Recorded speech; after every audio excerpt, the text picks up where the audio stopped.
Assalamu alaikum masu sauraro, da fatan kuna lafiya.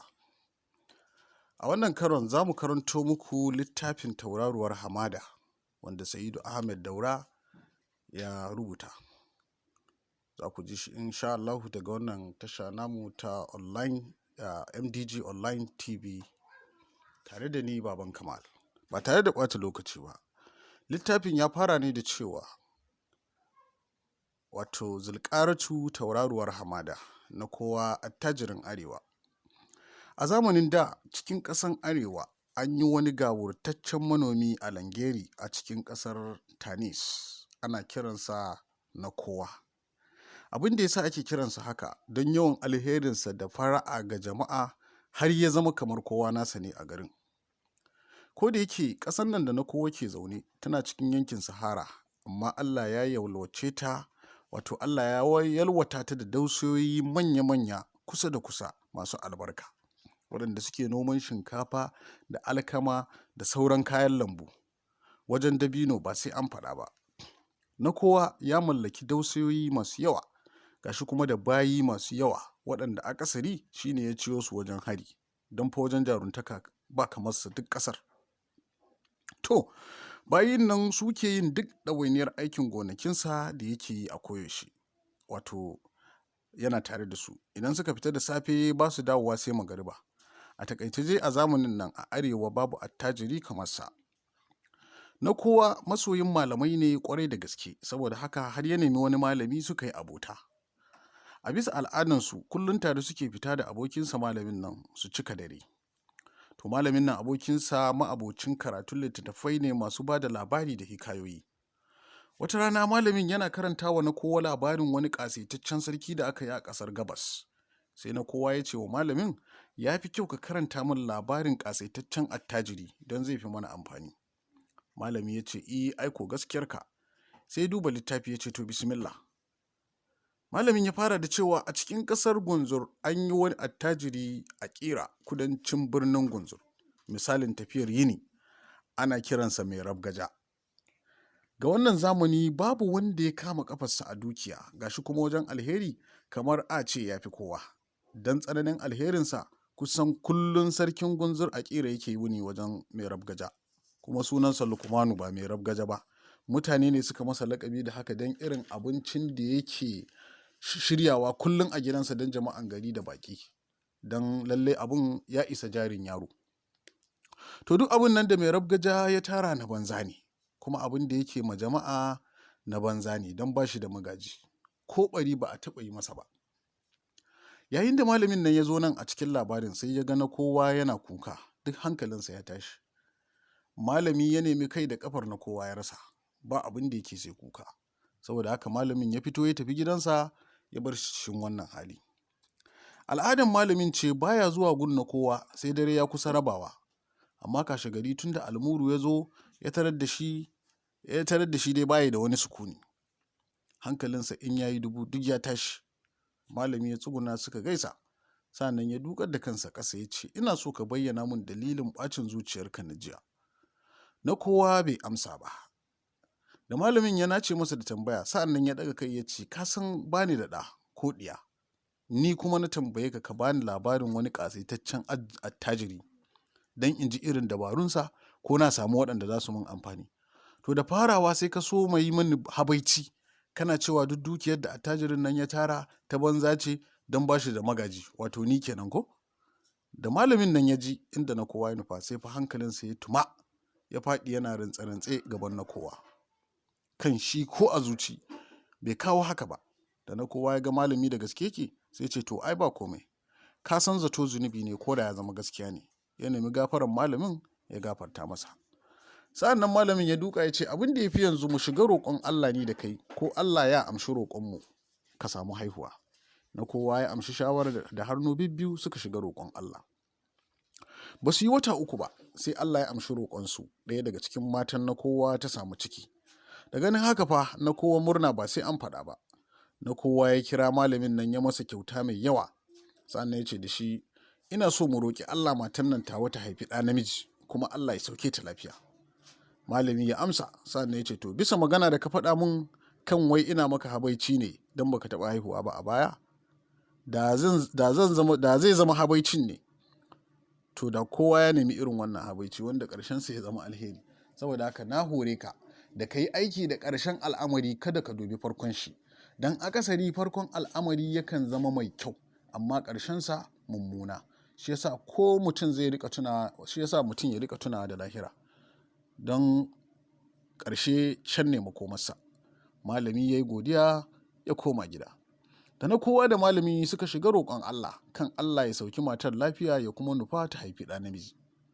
A wani dare na kowa na cikin roƙo sai ya ga ɗakin da yake ciki ya yi duhu, sa'an nan ya yi haske. Ya duba haka gabansa sai ya ga wata irin halitta, ƙafafun kamar tsinke, jikin kamar rumbu, haƙoran ko kamar kwauren itace, kan kuwa kamar na biri. Na kowa ya ga lalle wannan halitta aljani ne, gashi ba mafita. Saboda haka zuciyarsa ta dake, ko da yake dama jarumi ne, ya ce, kai me ya kawo ka ɗakina? Aljani ya bugi kirji da hannu ya zunguri na kowa da haƙori ɗaya, ya ce, ni za ka nuna wa raini? Na kowa ya warto takobinsa ya dankara wa aljani har ya rabe biyu, amma da yake aljani ne sai ya sake haɗewa. Ya dubi na kowa ya haure shi da haƙori ya faɗi har ya suma. Da ya farfado ya sake faɗa wa aljanin nan, suka yi ta ɗauki ba daɗi har asuba. Da aljani ya ga na kowa lalle ya isa duk inda jarumi ya kai, sai ya nemi su yi abota. Suka yi abota, aljani ya kawo wani takobi mai wani irin rubutu a jikinsa da larabci. Ya ce, kaga wannan, in kana tare da shi ko da sarkin aljanu kuka yi faɗa, ka yi nasara kan shi, don ba irinsa duk duniya. Ya kuma yi masa alkawari kowane mako zai zo su yi hira, daga nan sai ya ɓace. Kowane mako yana zuwa.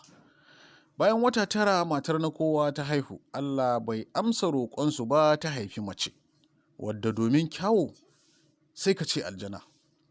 Ko da yake na kowa bai samu cikakkiyar biyan bukata ba, amma shagalin da aka yi ran da ta haihu sai wanda ya gani.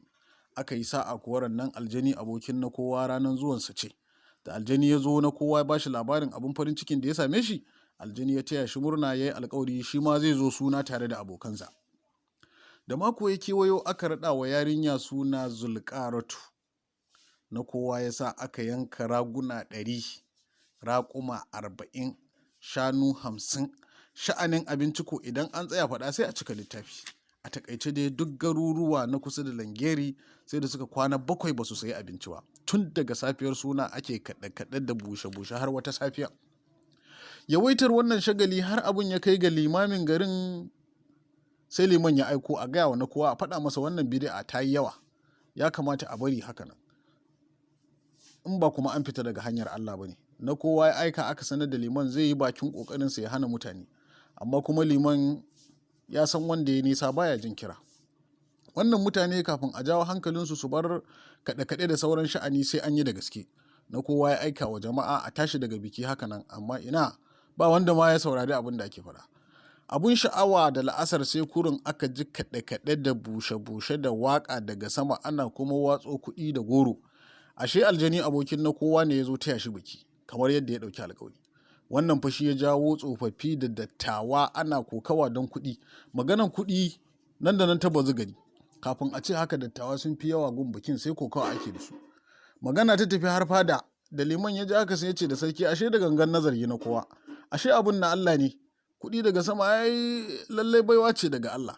Sai liman ya ce waziri, ai ya kamata mu tafi mu samu abin da muka samu don neman albarka.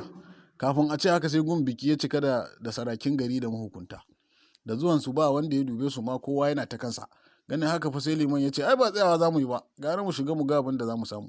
Kafin a ce haka sai ga sarki da liman da sauran manyan gari suna kokawa da yara. An ture musu rawani, can rigunan an yi kace-kace da su. Da na kowa ya ji labarin zuwan manyan gari sai ya fito a guje. Ya duba bai gansu ba, duk sai sun saje da yara da sauran talakawa. Zuwa can ya ga liman duk sajensa ya yi ƙura, bai ma samu wani abin kirki ba. Ya haɗi ya ce, Allah gafarta malam, lafiya haka? Liman ya ce, ai mun zo har da sarki ne don neman albarka. Na kowa ya ce, to wannan ai wani abokina ne ya zo taya ni biki, shine mai zubo kuɗi daga sama. Sai ku tafi gida in ba ku naku. Na kowa ya aika musu nasu bayan sun je gida. Manyan gari duk kunya ta rufe su kan wannan abu. Da Zulƙaratu ta fara wayo sai na kowa ya sa ta makaranta, ta zama ko yarinya ce mai ƙoƙari. Kafin a ce haka har ta sauke.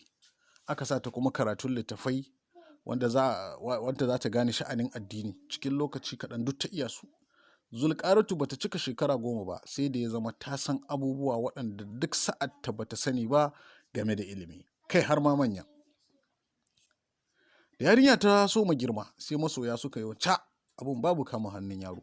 Ya zamana daga sarki sai ɗan sarki, don attajirai abun ya fi ƙarfinsu. Ko da yake masu karambani sun shiga, ka san wannan wuri su talaka rabon su hange don ba a ambata su ba. To cikin manemanta akwai ɗan sarkin garinsu wato Langeri, ana ce da shi Yarima. Yana son ta gaya, ko da yake ita ma ta fi son sa da duk sauran manemanta.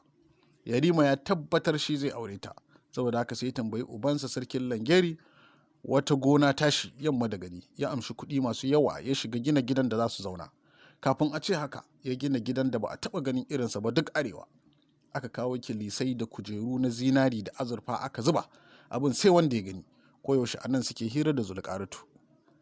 Akwai wani gawurtaccen sarki gabas da Langeri a wani gari da ake kira Damas, wanda ya samu labarin Zulƙaratu daga wani falke. To jama'a masu sauraron mu, a nan damu da sa'aya. A shiri na gaba za mu tashi daga inda muka tsaya. A madadin mai kula da shirin, wato MDG Online TV, da kuma ni da na karanto labarin Baban Kamal, nake cewa sai an jima. Sai mun haɗu wato a kashi na biyu.